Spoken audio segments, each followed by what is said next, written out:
Hello friends.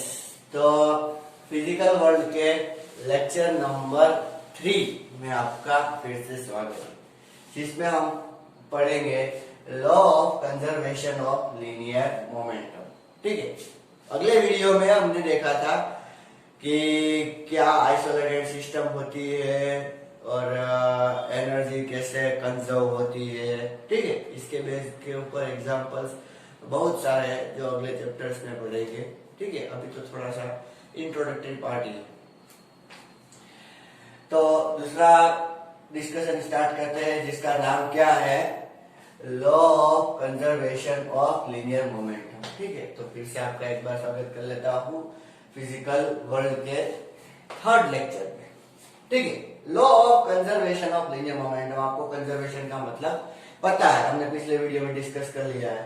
अब ये linear momentum क्या, लीनियर मोमेंटम,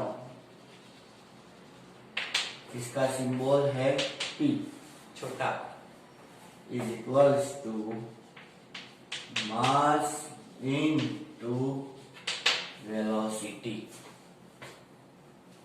लीनियर मोमेंटम का मतलब है मास इनटू वेलोसिटी। सोचो, एक ऑब्जेक्ट है जिसका मास है 2 किलोग्राम और जिसकी वेलोसिटी है 5 मीटर पर सेकंड। मास कितना है, 2 किलोग्राम और वेलोसिटी कितनी है, 5 मीटर पर सेकंड। तो इस बॉल का मतलब कि जो इधर जा रहा है उसका मोमेंटम कितना होगा, तो हो गया मास इनटू वेलोसिटी। ठीक है, अभी मास कितना, 2 इंटू 5, 10 किलोग्राम मीटर पर सेकंड। ये क्या हो गया, इसका लीनियर मोमेंटम। अगर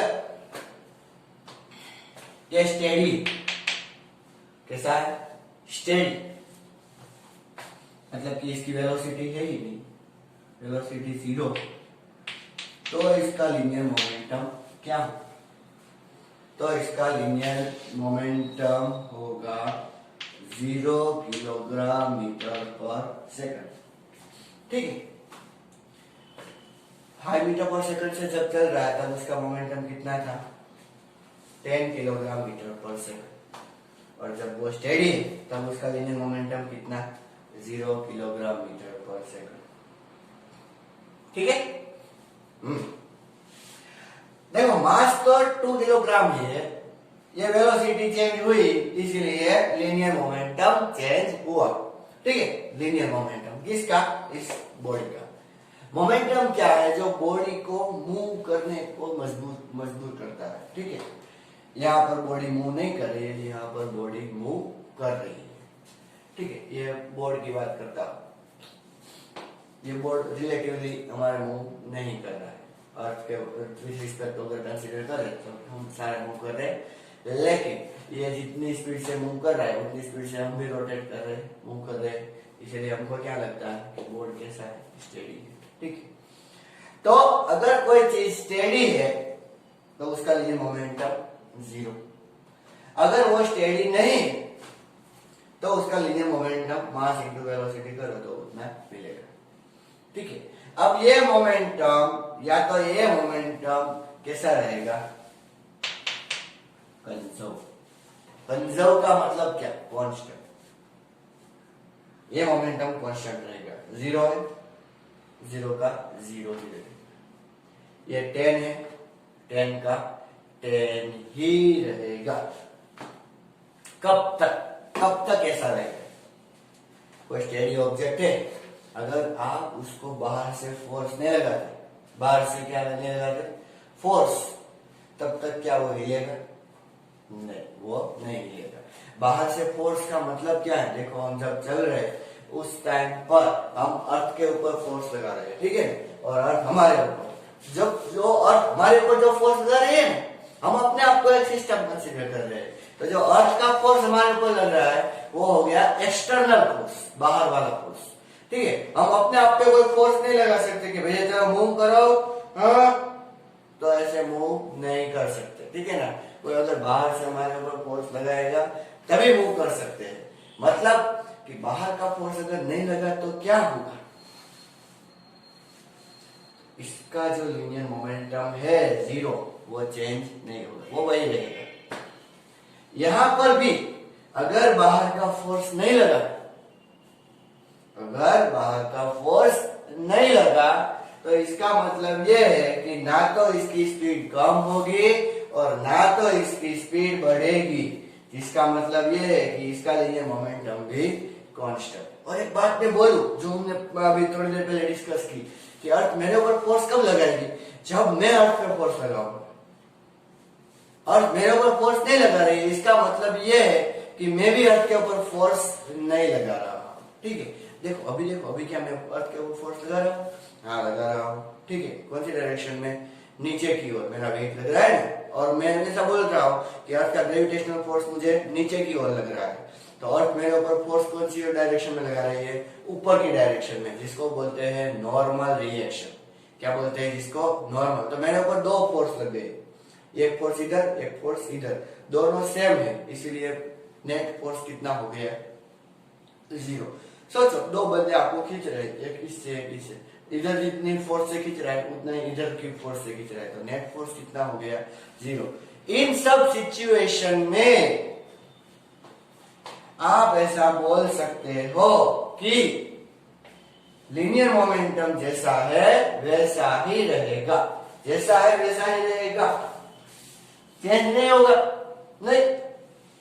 तो मैं क्या लिखता हूं, बहुत ही सिंपल सा स्टेटमेंट है, if net external force acting on body is zero.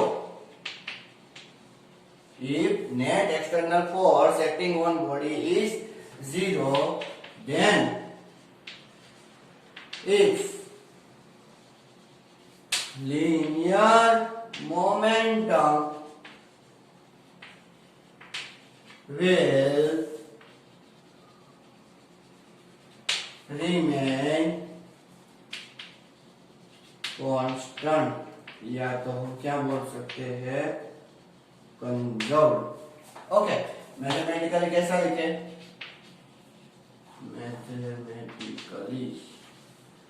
Mathematically if F external equals to 0 Newton, then P equals to constant. अच्छी तरीके से समझो, हाँ। अगर फोर्स जीरो लग रहा है तो लीनियर मोमेंटम कांस्टेंट है, या अगर लीनियर मोमेंटम कांस्टेंट है तो आप ऐसा कंसीडर कर सकते हो कि हाँ भैया फोर्स नहीं लग रहा होगा, ठीक है। ये थोड़ा सा इंट्रोडक्शन हो गया इसके बारे में, law of conservation of linear momentum. एक चीज मैं बोल दूं कि बॉडी या तो आप सिस्टम भी अगर रख लो तो भी कोई प्रॉब्लम नहीं है, ठीक है। तो ये बात कर ली हमने law of conservation of linear momentum की। अब बात करते हैं law of conservation of angular momentum की। ओके, जो बहुत सिंपल सा है, law of conservation of angular momentum. तो लीनियर की जगह पर मैं क्या लिख दूंगा, एंगुलर, ठीक है। और ये है एंगुलर मोमेंटम L, तो इसका मतलब ये है मोमेंटम इनटू परपेंडिकुलर डिस्टेंस। क्या, मोमेंटम इनटू परपेंडिकुलर डिस्टेंस, तो उसको क्या बोल सकते हैं हम, एंगुलर मोमेंटम। अब आप सोचोगे ये परपेंडिकुलर डिस्टेंस क्या है, ठीक है। तो बोल दूं मैं आपको,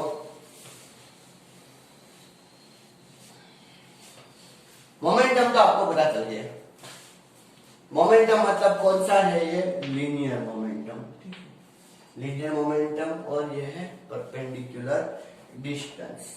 देखो ये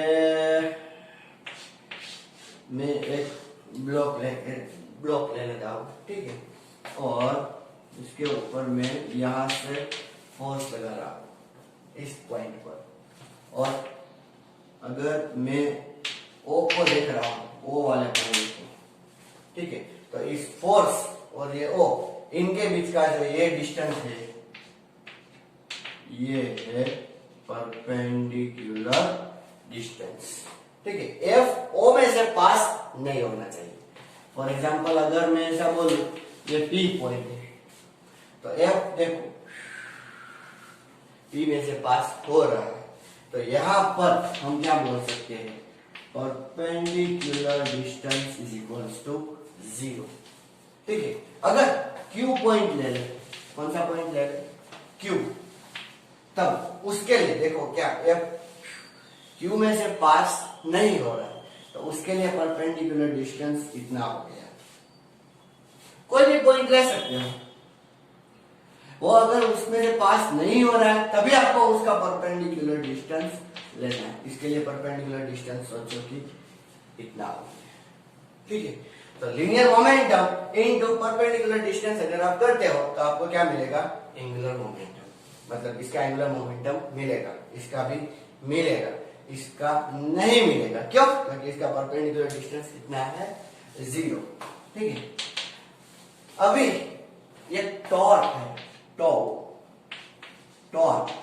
वो मूवी वाला टॉर्क नहीं, ये दूसरी क्वांटिटी है टॉर्क।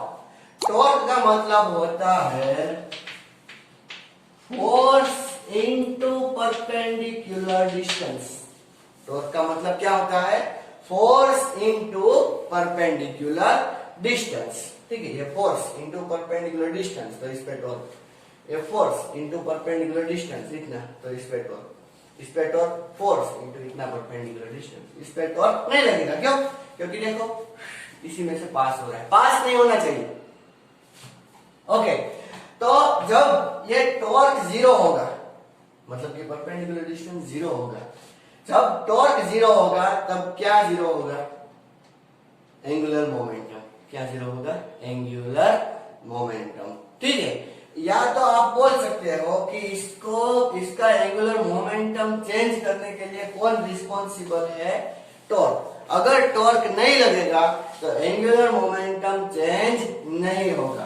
तो इसका स्टेटमेंट यही है, क्या?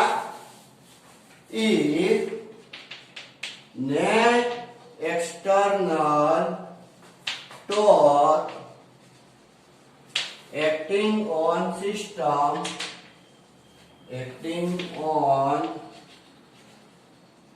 system is 0, net external torque acting on system is 0, then its angular momentum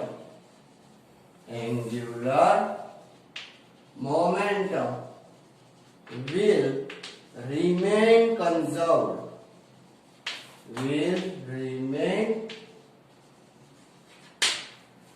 conserved, ठीक है।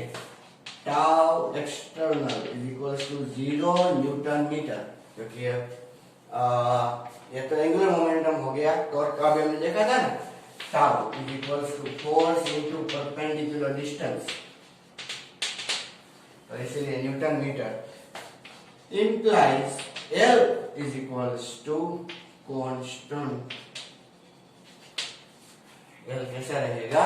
कांस्टेंट, ठीक है। तो ये तो हमने बात की law of conservation of angular momentum.